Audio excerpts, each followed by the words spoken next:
Welcome to my vlog!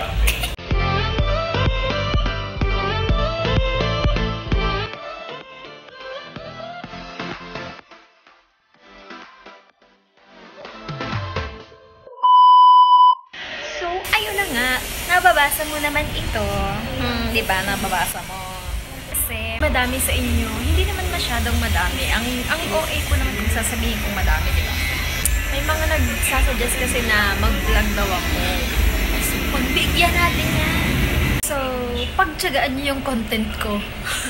I-share ko sa inyo kung paano ako nag-aalaga ng pamangkin na makulit. Ang una, pagkagising sa umaga. Kagising dapat, i-check mo yung diaper kasi baka puno na at baka basang-basa na yung damit mong inaalagaan mo. At pangalawa, paliguan mo na kasi mabantot na. Siyempre bago maligo, paiyakin muna natin.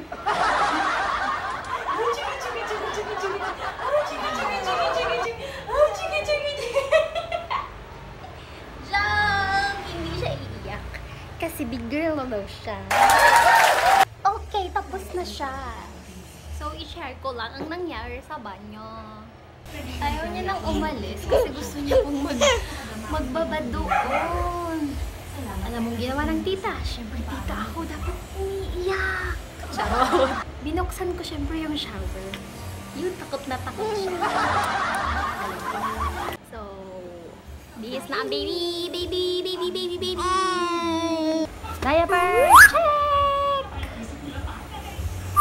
Polvo! Lilinisan natin ang kanyang tenga mamaya. Alcohol. Cotton bud. Isalin na natin to. Kasi ang haba na ng kuko. Huwag na natin iasa sa nanay yan.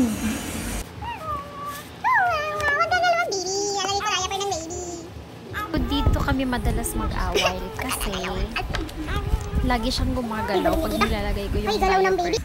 Bihis na ng damit para comfy panty. Joke. Tapos, syempre, eterno yan.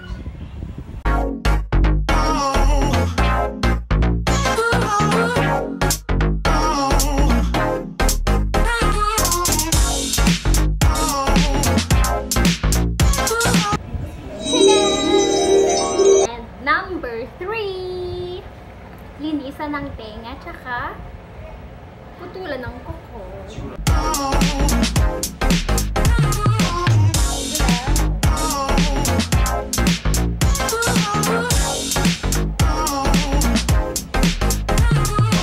Alaw. Magpuputol yung daliri ng baby ko. Okay, share ko lang. May kapabayan akong nagawa sa babaeng ito. One day, nag-CR ako. Pinatulog ko siya. Tapos,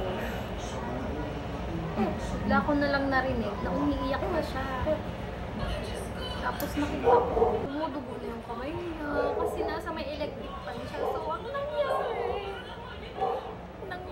Tingnan niyo ang nangyari. So, para hindi na maulit yun, tips number 1 ko noon, hindi ko na nilalagay yung electric fan sa baba. Lagi na siyang nilagay ko siya doon. Katabi ng TV. Tapos, hindi na malalagay sa pangalip ang kanyang mga daliri. Kakulit-kulit na kasi ng baby ko. Tips number 2.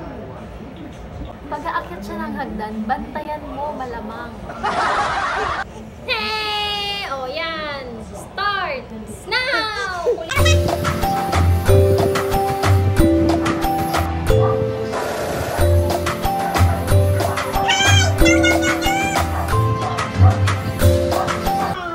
Tapos, libangin mo na rin para huwag magpasaway.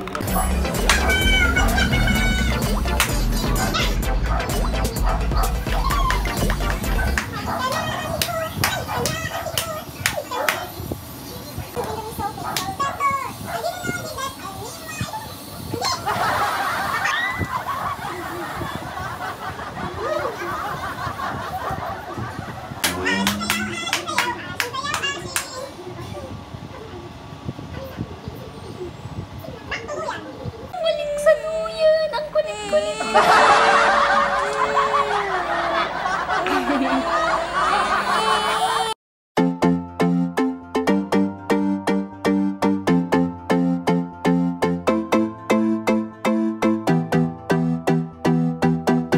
number 2. Isabay nyo siya kumain. Kasi, gaganahan siyang kumain nun. Diba? Gaganahan ka kumain. Chop suey, ang konti. Akala mo naman totoo. Papa Abibilab. Gawin ka, Papa Abibilab. Yay! Yay! Masap? Hindi masap? Shout out sa nanay mo, hindi masarap.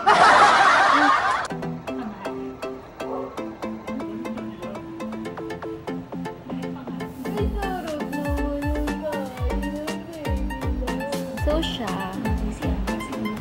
umiinom siya na dito sa ilalagyan ko ng tubig kasi ayaw niya dun sa chupon niya. Swerte naman yan. Joke lang, hindi swerte ang baby. Gusto niya dito kasi madami siyang nakukuhang tubig. Kasi nga, ano ba? Bala ka dun.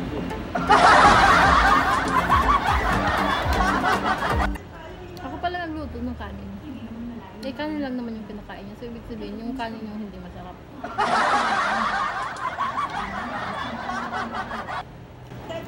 Ito pa.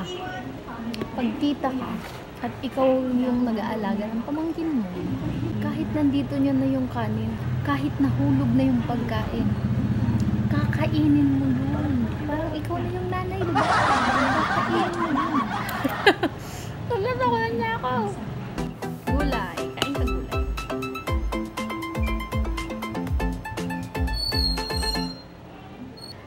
Lalaki agad si Ashi pag kumain ng gulay. Parang si Alice in Wonderland.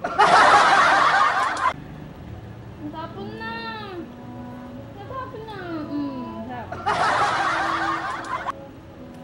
1 hour later. So, after 1 hour nga, 1 hour, diba? Ang tagal na. Kasi nga, masiba yung tita nyo. So, umiiyak na siya. Bigyan na natin ng fruits yan. Fruits yan. No, no, no.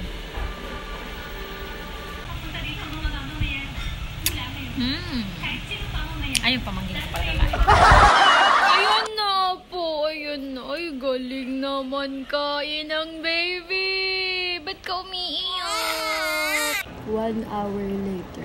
So, ayun na nga. Tapos na siyang kumain ng fruits. So, pabayaan na muna natin siyang maglaro para mapagod. Dun sa pagod na kung ano-anong papagawa mo. Pagulan mo sa paglaro kasi makakatulog yan syempre pag napagod.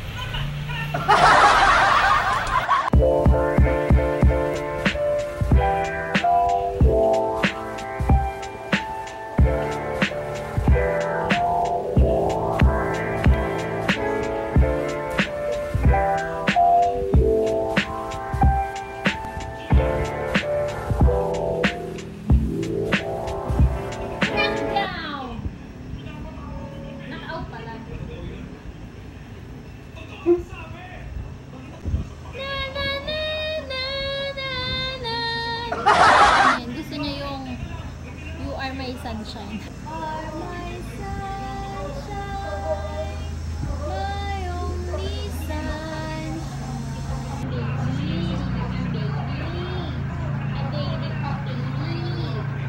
You make me happy. Ayaw niya ng ganyan kababang note. Gusto niya mataas.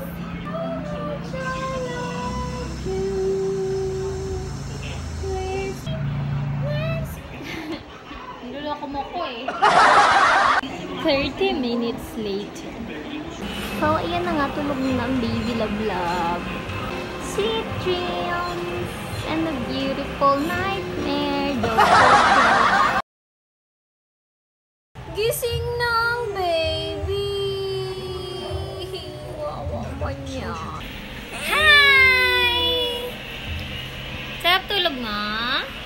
Oh, ba't umiyak ko yung pag-gising ha?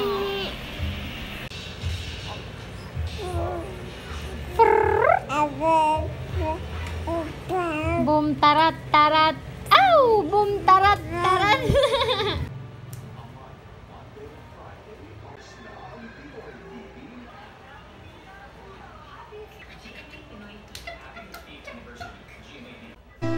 It really hurts.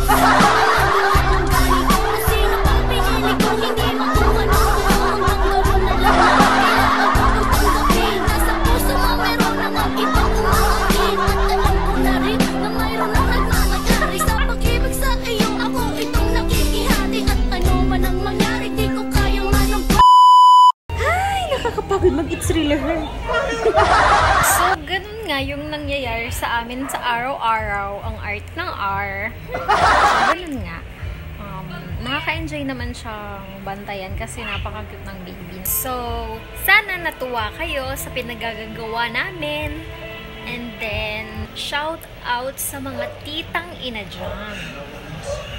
Kasi mahirap talagang magbantay ng baby. Yung feeling na nasa iyo lahat ng responsibilidad mo dun sa bata. Kasi syempre, ikaw nga yung nagbabantay. So, kung may mangyari sa kanyang masama, ikaw din yung masisisi. Kaya, ingatan natin yung mga pamangkin natin, mga titang ina nyo. So, bye! Sana nagustuhan nyo yung mga kalokohan ko. Kalokohan. Hindi yung kalokohan. Binuntayin ko talaga yung bata. Grabe kayo. So, bye! See you pag sinipag ako.